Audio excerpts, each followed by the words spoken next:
All right, so today we will, I was hoping we would have Charles on. I was kind of tailoring today's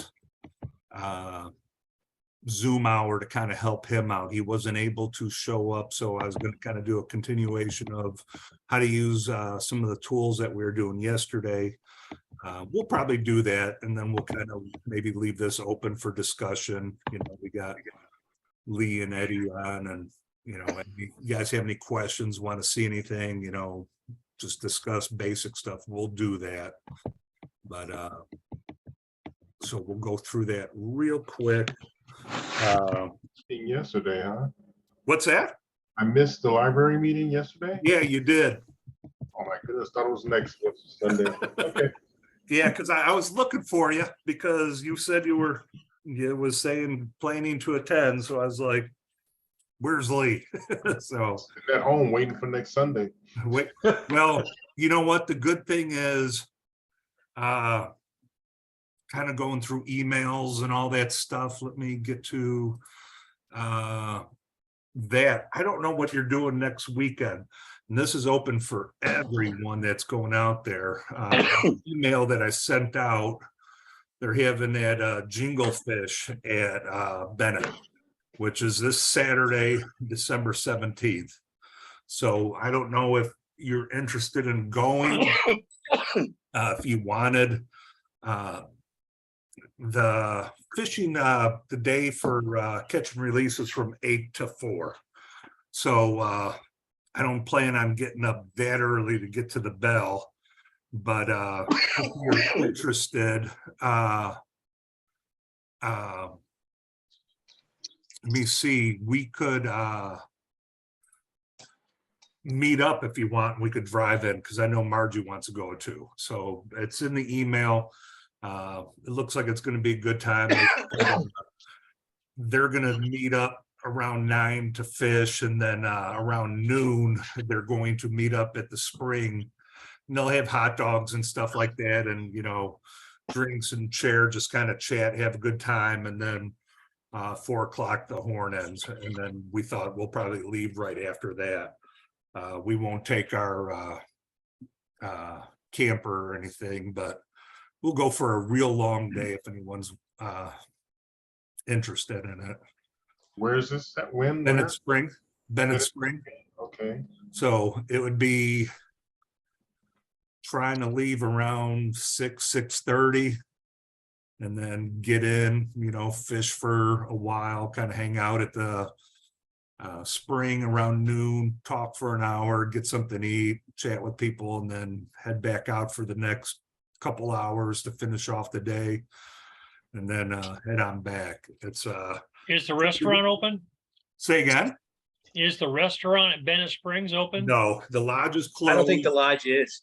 Yeah, it's the lodge is closed, but the park store is open on Friday, Saturday, and Sunday, 3 days.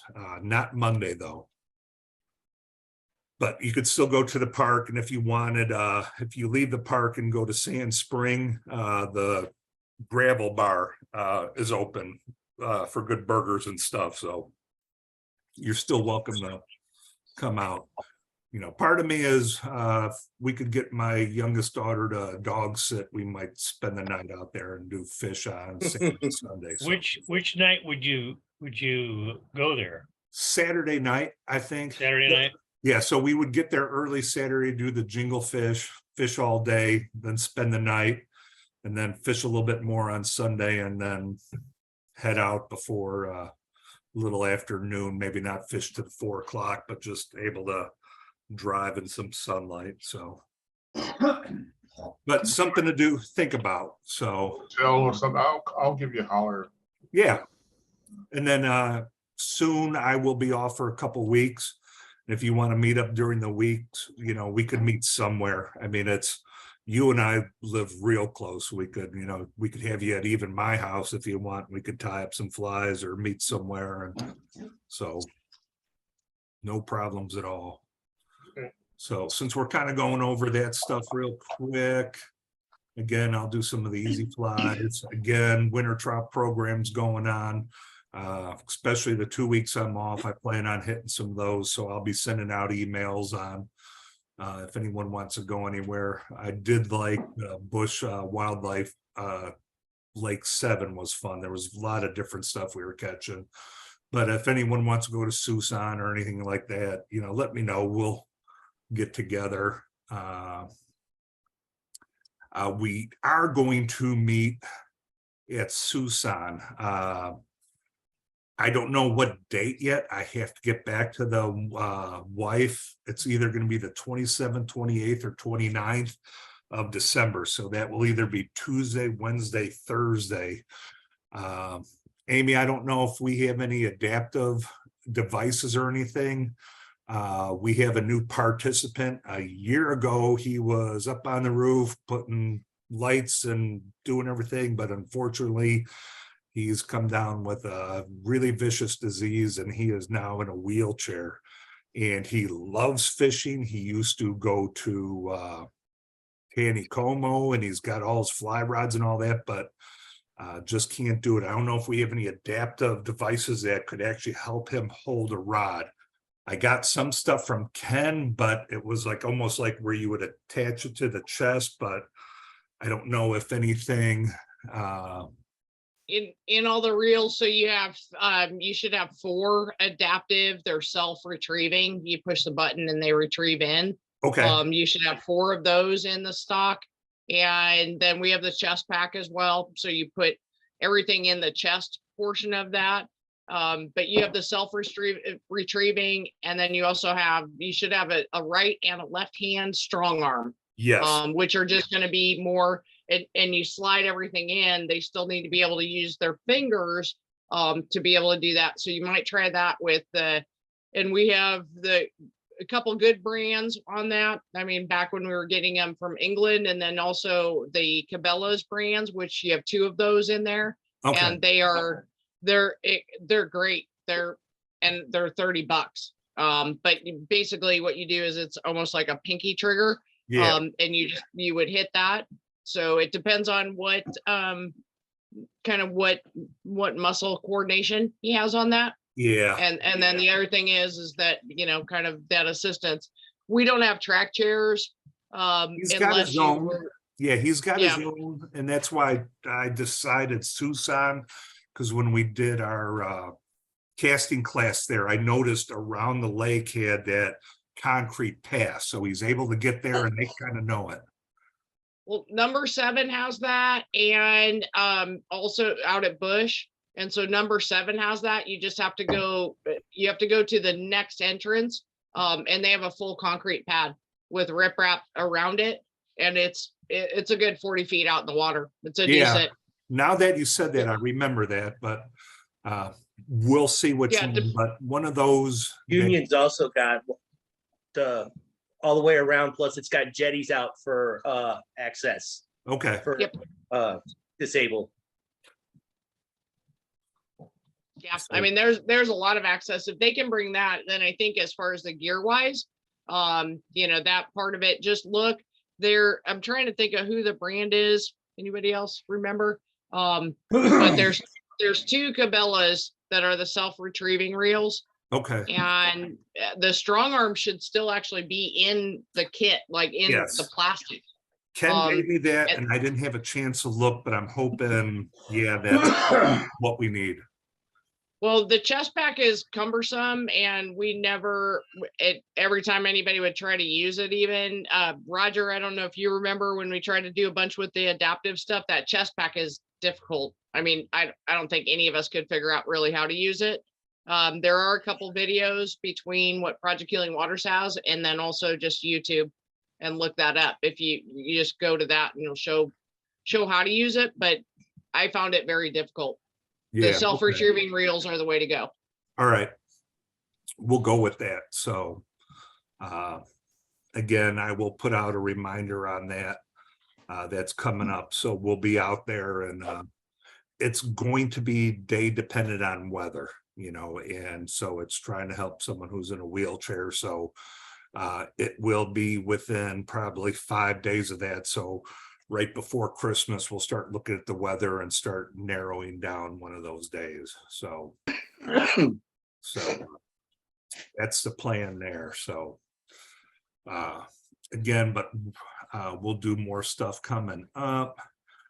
February, we are going to do a rod build. I did see that we have probably about 20 blanks, and didn't look like we had as many handles and all that, but enough to do a rod build. I just got to get them together because the blanks were separate from the handles and the guides, and I just got to marry them up to what we have. So I'll do that this weekend as well and see what weights and we have available for everyone, and then I'll start asking who wants what. It's kind of neat that Walt, okay, he's gone, but he's still online. He did go to Get Bent and bought 3 rod building kits, and the blanks look great, and they actually real seats and everything. It looks like if you want to do a rod build, and after we help the participants, if you want to do another one, since they are in St. Louis, I would highly recommend, after seeing the kits, they look very nice. And so we will be in contact with him because it seems like he would like to help Project Healing Waters as well. So we'll follow up on it. Yep. Would you like some help sorting out the rod kits and stuff like that? We could do that. I'll give you an email and we could figure a time and place to do it. It's just, there's a bunch. We have a lot. It's just, the blanks aren't, we'll just have to rubber band them to the reels and seats and guides, and we'll be okay. Okay.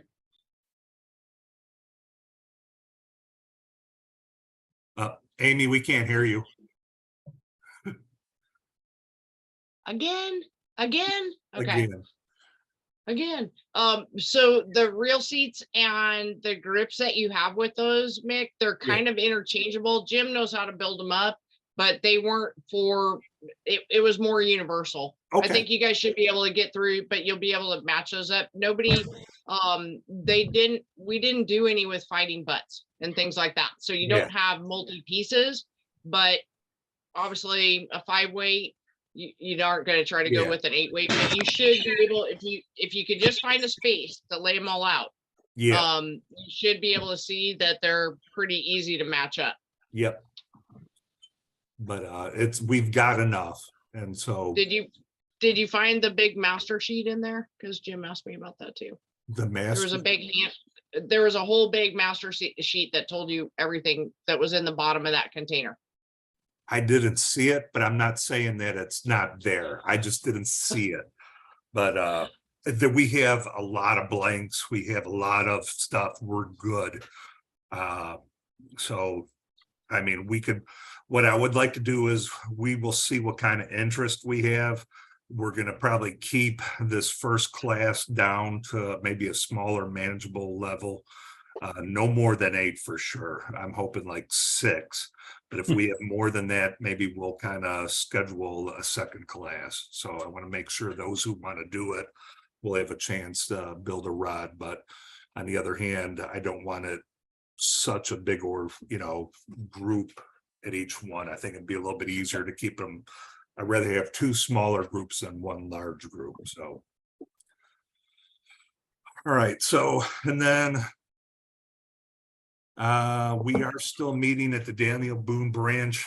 Our next one will be January 7th from 3 to 5.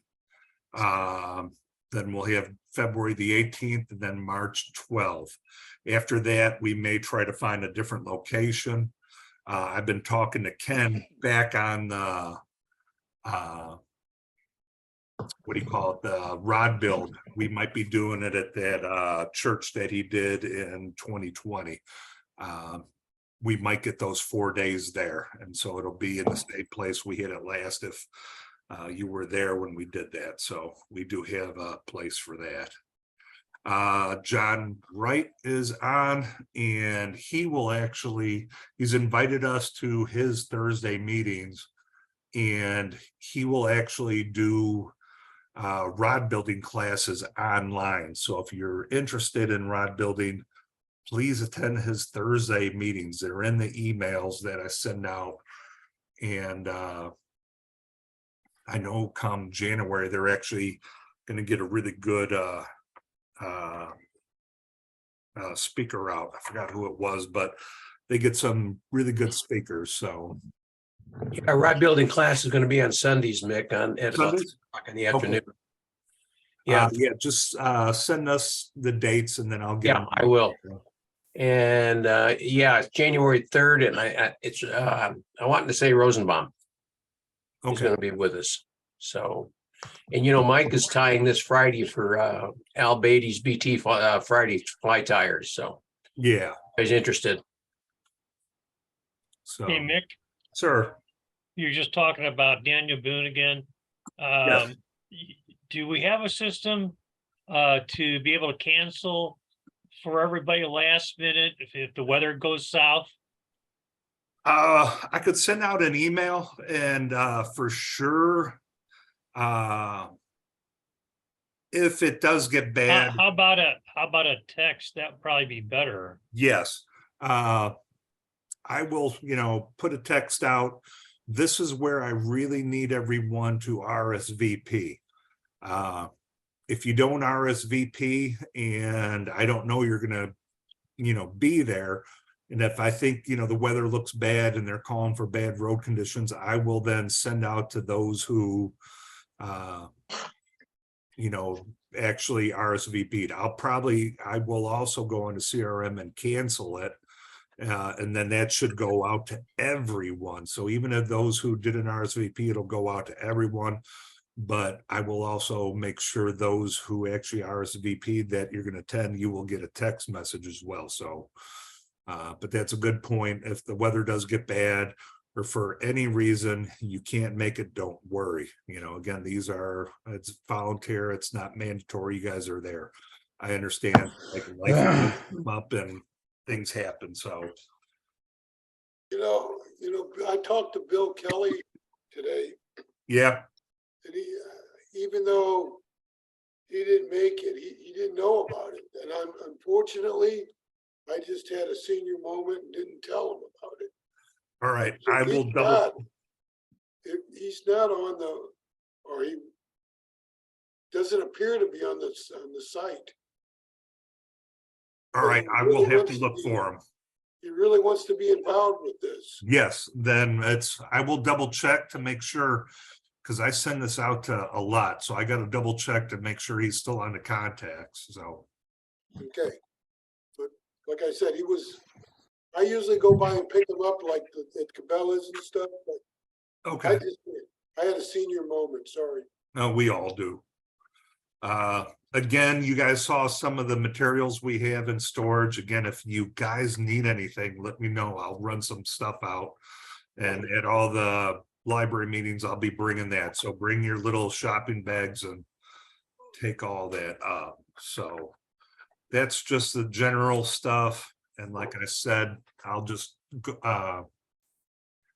Charles did send me an email asking him to resend it. And so I sent him, and hopefully he'll call on, but if not, we'll continue on right now. So, Eddie, this should help you. We'll go over some of the basics again. Okay, so this is the simplest fly we're going to do. And it's almost kind of using to just kind of put it up there, but this thing catches fish. And this is where we're talking about small. Light's a little bit bright because it's pure white, but all it is on a jig hook with a bead head to it and white thread. So this will get you very basic with using a vise, the bobkin, whip finisher and all that. You could put a bunch of these out. These are good for panfish and trout and pretty much anything we're going for, except bass will pass this up, but a good way to kind of just get used to your tools, and especially the whip finisher. Once you get to that, then everything else is pretty easy. So Yeah, I don't have one of those. a whip finisher? Right. It didn't come in my kit. So they didn't give you one of these. No, I'll sir. take care of them. All right. No, it didn't come in I don't believe it did. No, it did not come in this kit. That's shock. Okay. We will get you one for sure then. You can do it by hand. You can do it by hand just as easy. Do it by hand. And that's good to start, with your hand, but this tool makes it real easy. So we'll show you both. So Okay. as I said, I use that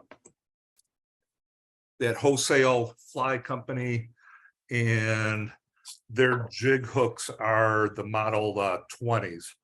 And so I'm going to show you two different, a size 16 for what I just showed you, and then we'll use actually a size 12 for the little micro booger. So the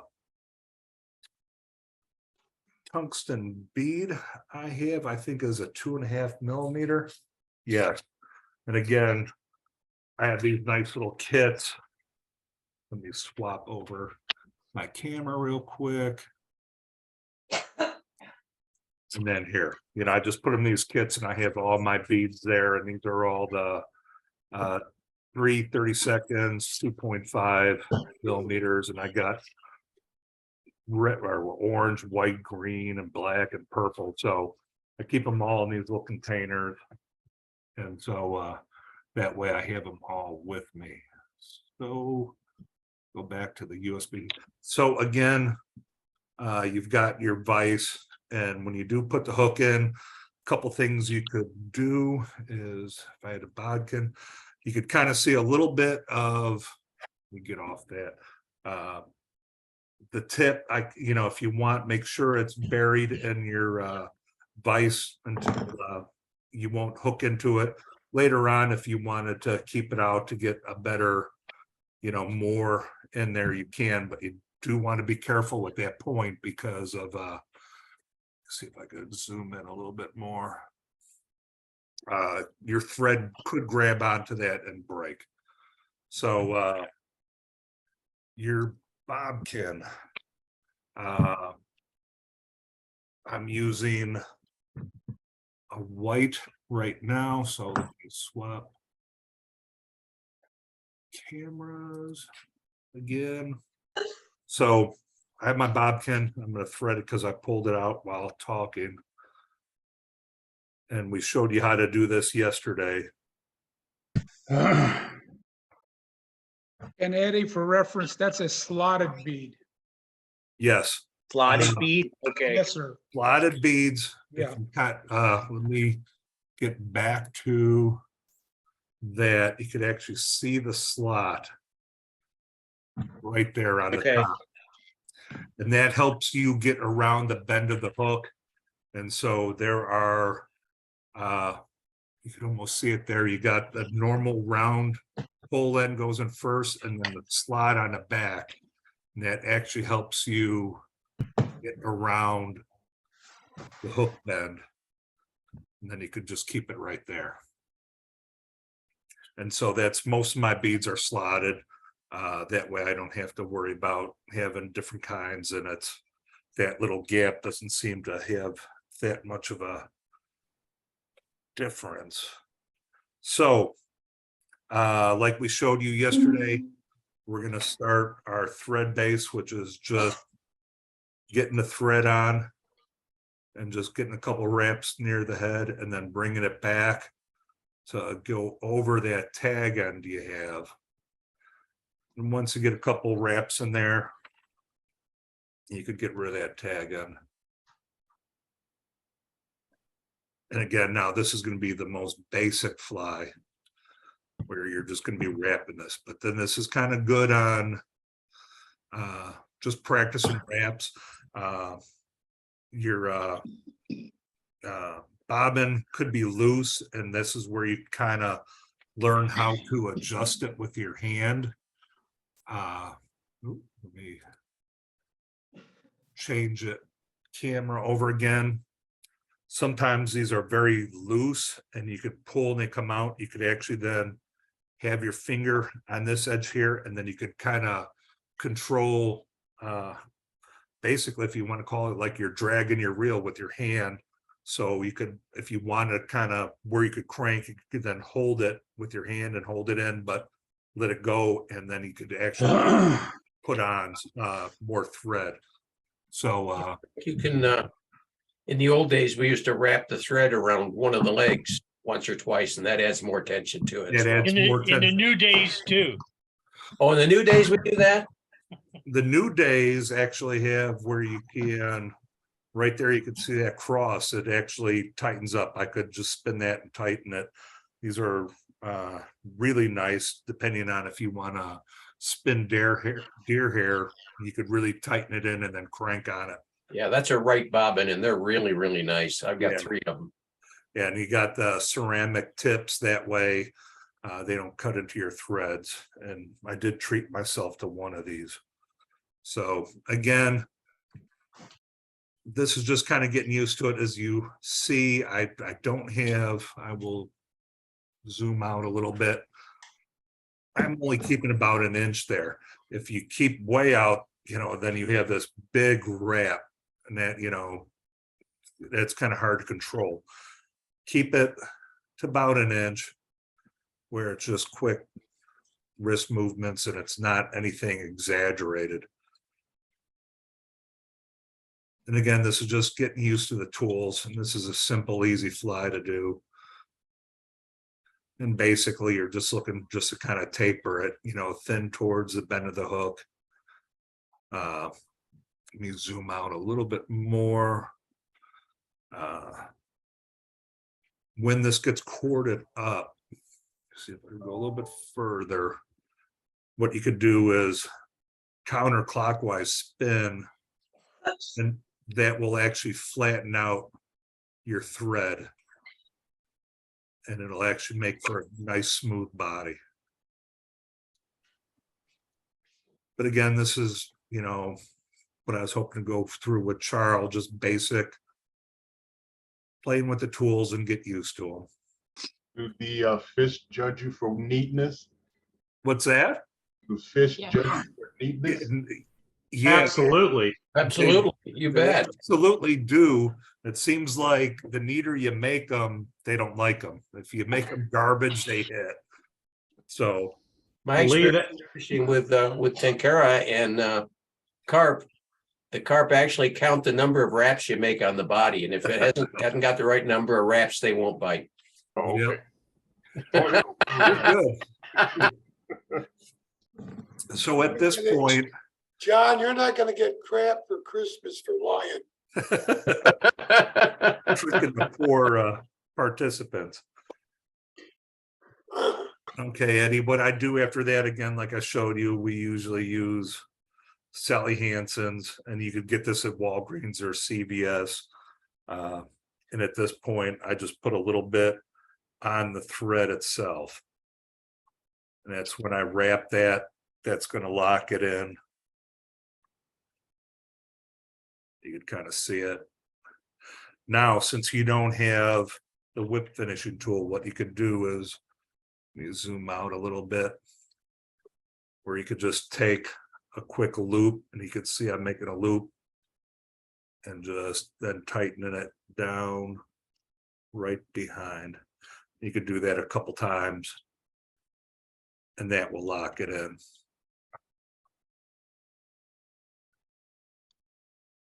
So almost like tying a surgeon's knot. Yes, yeah, exactly. And then basically the whip finishing tool, widen out a little bit.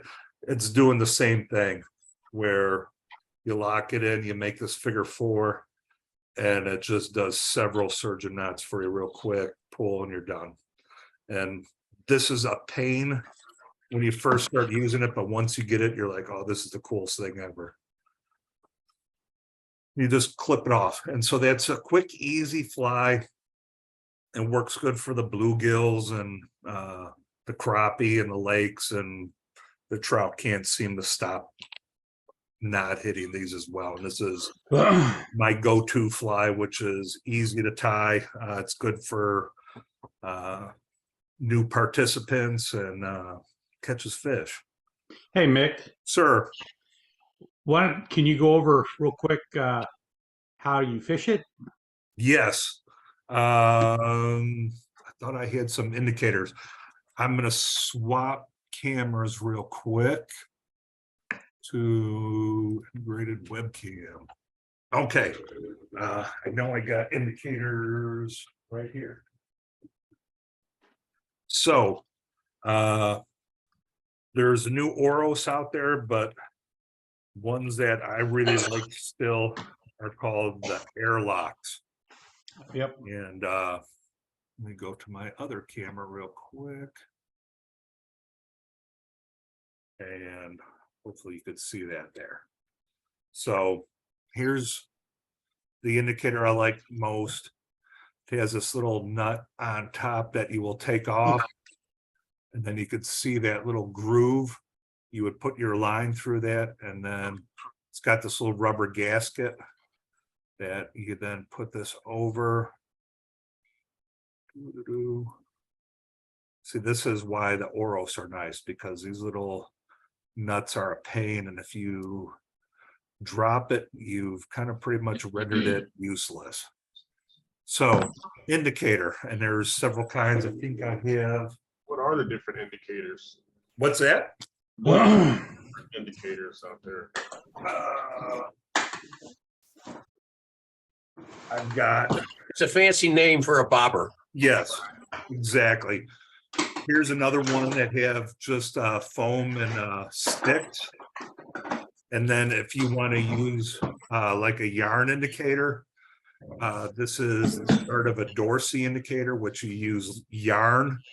And I do like these because with any of these other two indicators that I showed you, if you get a hit, it'll be a little dip, and that's all you'll see. With the yarn indicator, it's dip and it's gone. And so you could tell the difference between if it's just riding on a little bit of a wave or if you get a good hit. So these are really nice, and someday I'll go discuss those.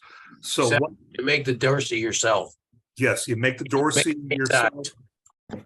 And you could use that body cord that I like, that I've shown you, that I have a ton of it, so I could give you enough material to make enough Dorsey indicators for life.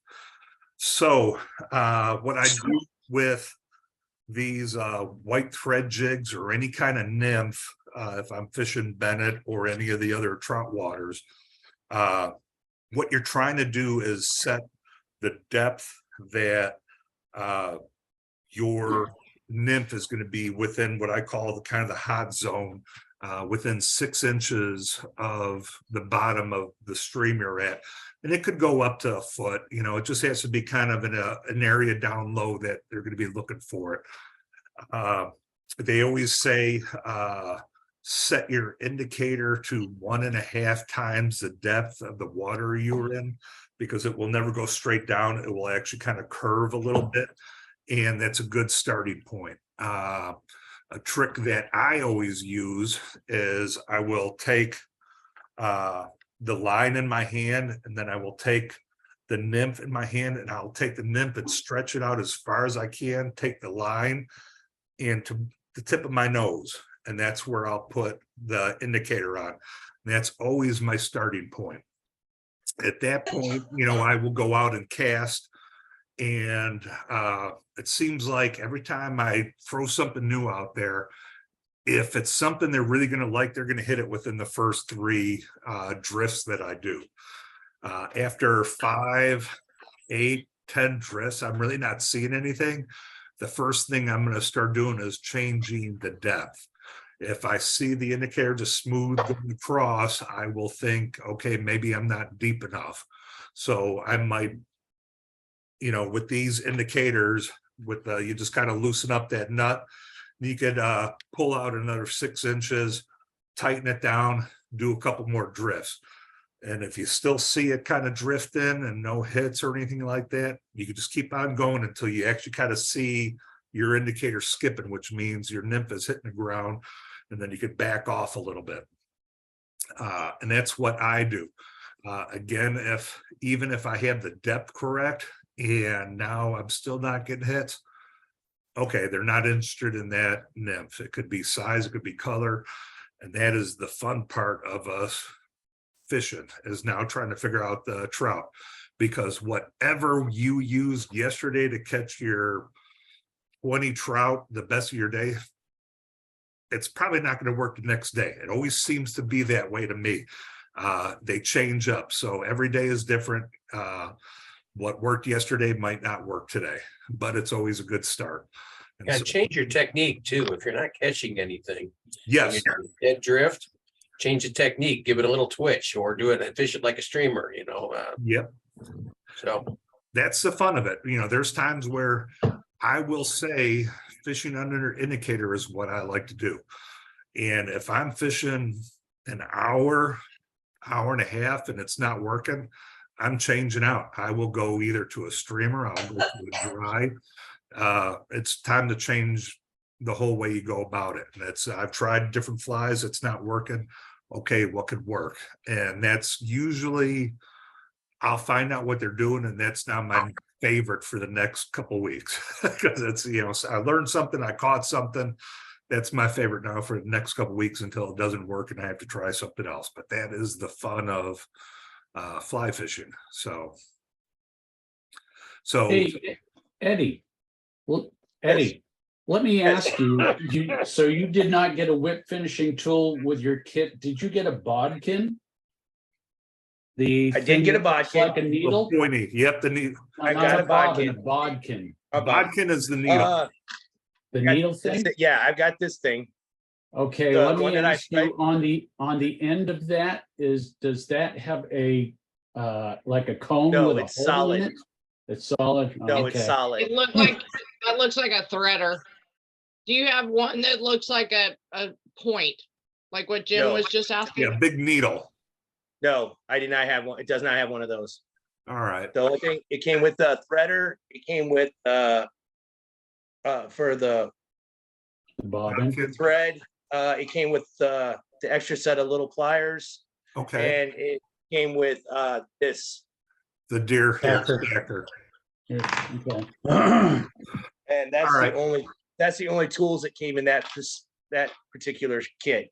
Well, All it right. says So welcome to Hack 101. Yeah. Because anything that you have will kind of use for that. And what they were showing before with your whip finisher, I mean, you can come in on your tool and use it, and you basically make a 4, and then you make a V and then a 4. Anything that has a hollow point like this, so that's what this is called, a bodkin, and not to confuse it with a bobbin. Yeah, we try to do that. But you can take anything that would be kind of smooth first off, right? Pull it up, loop it About over a couple pen times, rule. and I'm twisting that. And then I'm coming over the top, and you'll be able to do at least to get it secured in on your materials. But it on deer hair and different things too, it's sometimes it's a hollowed out ballpoint pen. So it just really depends on kind of what, I'm grabbing a couple different things here. What you're able to just put over, and then again, you would wrap around, and this isn't gonna work because it's got a stylus on it. But It you're gonna works. pull that over. Yep. So that'll give you at least till you can connect with Walt tomorrow. okay, no problem. And I mean, doing the surgeon's knot wasn't that hard. I mean, I completed my first one I got it done with the surgeon's knot, just making my own surgeon's knot. So Perfect. There you go. That's the perfect size too. So that will get you started. And then when you get with Walt, you'll get more supplies. I used to tie with an older man who's passed away, but he never used any whip finisher. He used, how you finish off your thread when you're building a rod? Yes, and you just put that loop in and you just wrap over and then you pull it through. yeah. That's how he finished all his fly heads. Oh, wow. And he was like 80, and I was trying to show him how to use a whip finisher because he was just completely enthralled by this little guy.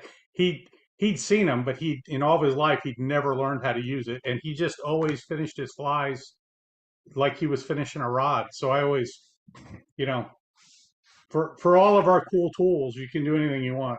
Exactly. And it's, He fished with a guy in Colorado, and he didn't use any tools at all to make flies with. He held them all in his hand wow. and Well, just that's just showing I off. hand. And I'll tell you what, I wish I had. I'm going back a long time now, and it was before cell phones, so I had no way of videoing it. But I wish I'd had some way of doing that. John, he definitely didn't have neuropathy, did he? No. No. Now, the nice thing was, I mean, he would carry a couple of envelopes of materials with him when he's out fishing. And if he needed to, he could tie up a fly in about 3 or 4 minutes, standing, knee deep in the Arkansas River. It was amazing.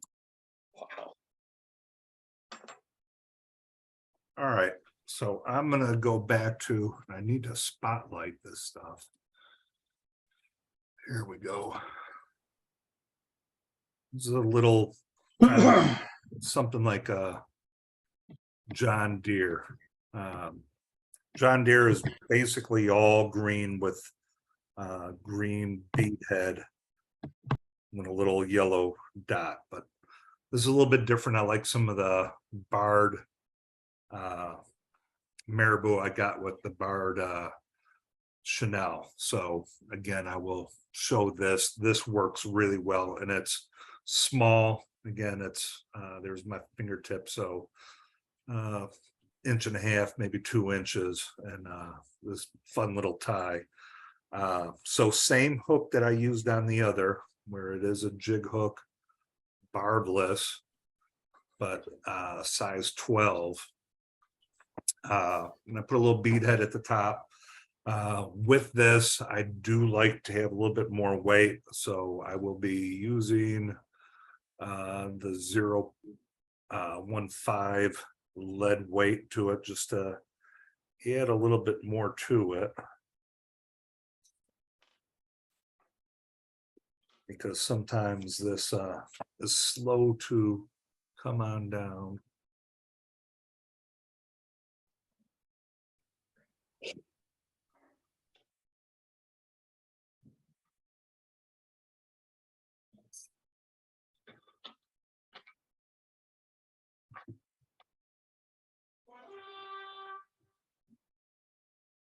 Sounds like someone's charging. Oh, it's my phone. You said that's real lead too. Okay, so there I got the lead wrap on. So it'll add a little bit more weight to it. I'm losing my thread again, and I'm using was it Danville's 210 and olive. And the crazy thing with olive is you hear the term olive, but there must be 1,000 shades of olive, because my thread, bead, marabou, and chenille all say olive, and they're all different shades. So I will start the wrapping right behind the lead wrap. Let's try to taper that in. Again, this is an easy one, but does catch lots of fish. I'm gonna swap to my other camera real quick. So I bought this mini barred marabou. Kind of neat. I got this in black and olive. I've got some orange and black. So come fall, that does well, and then black and yellow does as well. But I will be using some of the green and black. I'm kind of doing this. It looks like I've gotten probably 2 flies per feather. And all I'm gonna do is give it a little tail. I really don't want it too much, but I will probably stack. Switch your camera back, Mick. Oops, thank you.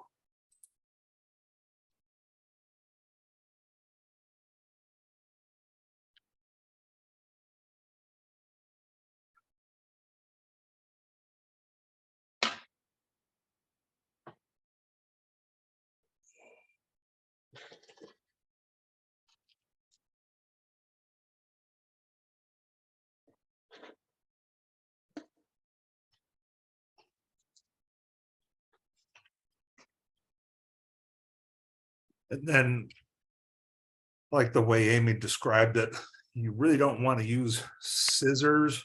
I kind of do it back here. If you can see it, it's looks like too much of a clean haircut. You want it to kind of look a little natural, and the best way to do it is pinch it. And it gives it a nice, rougher, natural looking tail back there. Gonna change camera back again. And I'm using this is a Fly Fish Food small stonefly chenille. Got this at Hargroves, and again it's olive, but it's barred, and so it gives a neat little pattern to it. You don't have to use that straight. Any color would do fine. I just thought this was kind of neat and wanted to try it. So a couple wraps up front, cover up that thread.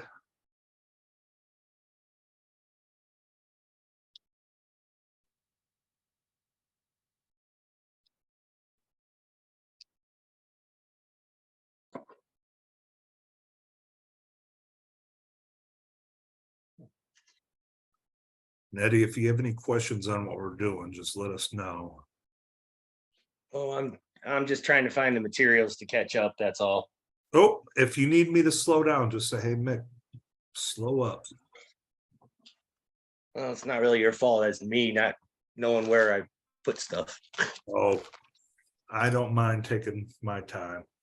But as you see, all I did was Must put, have never misplaced our materials, have we? oh, never. And that's like, oops, I forgot something. So now I'm just gonna wrap that in.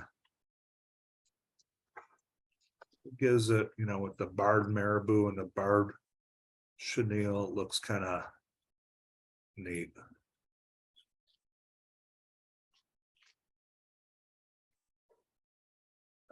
Tie that off.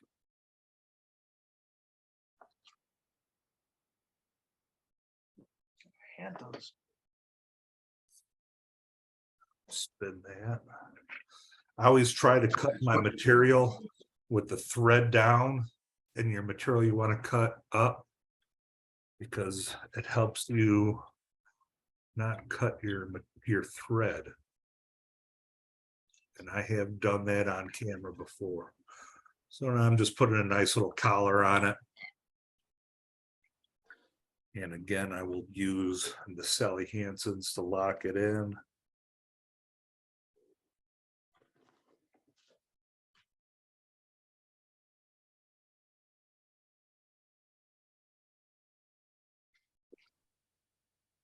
Let me see, that might be a little bit hard using that, but I will do a couple half hitches so you could lock that in. Missed that one. There's 2 half hitches, and then with the Sally Hansen's, they'll lock it in. So there's a quick mini marabou. You'll hear, you know, John Deere, but that's more of just green and yellow. Lee was out there when I swapped to this on one of my last casts at Bennett when I had a decent fish. So this is another one I like fishing the same as I do the others under an indicator. Like I say, I start off with holding this in my hand and taking my leader to my nose, and that's my starting point. So any questions on this? Again, Eddie, as you see, these are pretty simple. We can, and we probably will eventually, once you start learning, we'll kind of get a little bit more complicated, but that's part of the fun. So and there's even flies that I still need to try to learn, but it's fun. It's a good time. As you see, we have everyone from Carl tying, and Amy was tying along, and same with Jim. So I could see Walt's back. Walt's out there tying with his back to us. So fun part of this. So so we're on our last 5 minutes. Any last questions on anything? And sorry about the meeting. I was more for, I was hoping Charles would get on because he missed our class yesterday, but really wanted to kind of go over the tools. Amy's got something cool, buggy looking. I'm going to spotlight her. What is that? It's the candy cane. Ooh, for Christmas. So along with the Christmas tree, you get a candy cane. It's Yeah, and and my camera. Mick, we're going to be doing Christmas flies this Thursday in our hybrid meeting. So we'll be tying like Amy's got there, as a matter of fact, a candy cane and also a Christmas woolly bugger. Yeah, because now I'm going to try to do a quick candy cane that I did. That was fun. But I've been doing copper johns, put them in the Christmas tree ornaments. that would be cool. They look pretty good. Here, I think I have one here. I found a new way to put them in the bulbs. They had it's kind of cool. We're going to try that this week. So I've got a tip for that. If you UV glue to the lid of your ornament, and then you drop that in, and then UV glue to your fly, and no knots needed. This is what I got on YouTube. It's a Christmas ornament. Oh, let me swap you over. Okay. Okay, go for it. You're on. It's a Christmas ornament. And you just put your fly in there with, boy, am I having a bad hair day. Put your fly in there and put the cap back on. And so you end up having a little ornament for your friends. Yep. But Like this. I have one with a copper john on it. Yeah, that's a candy cane that we're tying. Which Yeah, I'm one? trying to do a real quick one. And it's kind of fun because you can use that one. Actually was just kind of messing around with some peacock curl, and but yeah, the ornaments are kind of fun. Oh, cool. Just from something to give. This was actually gifted to me by someone else, so it's got the name and the date on the back. It's cool. So that's kind of cool. On the bottom, Amy. That's a good idea. Well, yeah, and well, except I just covered him. But you can do that. I don't recommend the styrofoam beads because they static cling. These are all plastic, by the way, so they won't break. They're easy for folks to use. And then what I was saying is UV your mono to the top section, and then UV your mono to the fly, and no knots required. So, or you can tie in your mono when you're going. The other thing is so this is all plastic too. And this is a kind of a big, this would be my kind of fly, right? And actually it is my fly. But what these are really cool for, so you can find these at the dollar store. I don't know if they have any left now, but you can make them. They're kids' crafts. So these are all plastic. The bottom twists off. And then I just drilled in the cork on the bottom, and then you put it all together and there's your fly. So it is something right now with the holidays, and obviously folks are passionate about this, you know, have fun at it. I gave away all my turkeys that I did this year and last year. But these things, keep an eye out. So dollar store, $1.25. But for the candy canes, Christmas trees, you know, and you can see it all go crazy. with Grinches and all kinds of fun stuff. But it is kind of fun, and it kind of commemorates where you are in the whole Yeah. whole tying thing. So And if you don't it'll drink, tell you buy the corks. it'll tell you which fly you liked last year. Next year when you go to put them out, you're like, yeah, I'm never using that fly again. Well, it's not exactly a John Deere because I couldn't find the right colors, but it didn't turn out half bad, I don't think. That looks good. Great. That looks great. Very good. Good job, Eddie. Amy, Yeah. these ornaments here, She'll tell you that looks good. Yep. these Yeah, you ornaments definitely that catch I fish. have, I got them on Amazon, I like a box of 90 of them for like $10. Yep. So they're pretty. You can find them in little light bulbs. You can find them in all kinds of things on that part. So there you go, Eddie. Put your first fly or this fly in an ornament and pass it along. Yep. Actually, I think my wife's got some downstairs. She does that craft stuff anyway, so I'll have to steal one from her. And you know what's kind of fun is you can tie it to the hook eye and hang it like anything. You can also tie in your mono to the back of the fly. Depends on how you want it to hang in the ornament, but it is just kind of a cool way to and then date the bottom. I mean, it's just kind of fun to see where you are in the whole thing, because when you pull them out next year and you're like, oh my gosh, I can't believe I gave that to someone. And that's true too. But we all get better. And there you go. There's a candy cane. Yep. They look good and they're fun. And, I still have my first one that I've tied, and it's, you can't even use it. I think it's,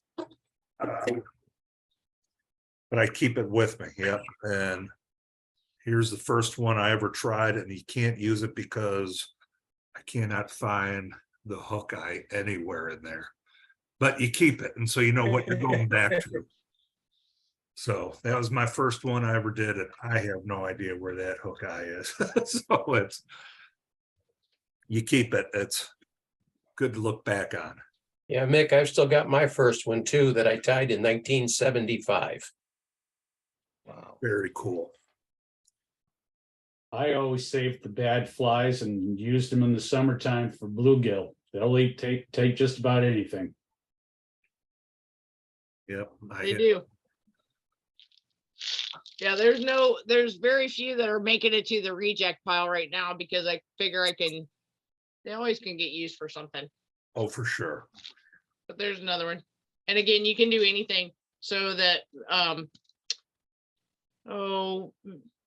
the aquarium rocks and all kinds of stuff. So you can kind of have fun with it. But that was, just there's a lot of different fun ideas. You can incorporate them. Just don't put them on your Christmas tree without being in a container. I do not recommend that. So. All right. All right. Well, great job, Mick. Yep. What's the topic for next week, if any? Let me see, Eddie, do you have anything you want to call out? Any kind of fly maybe you were looking at online you want to look, or not really? So the one that I like fishing the most is the Copper Johns.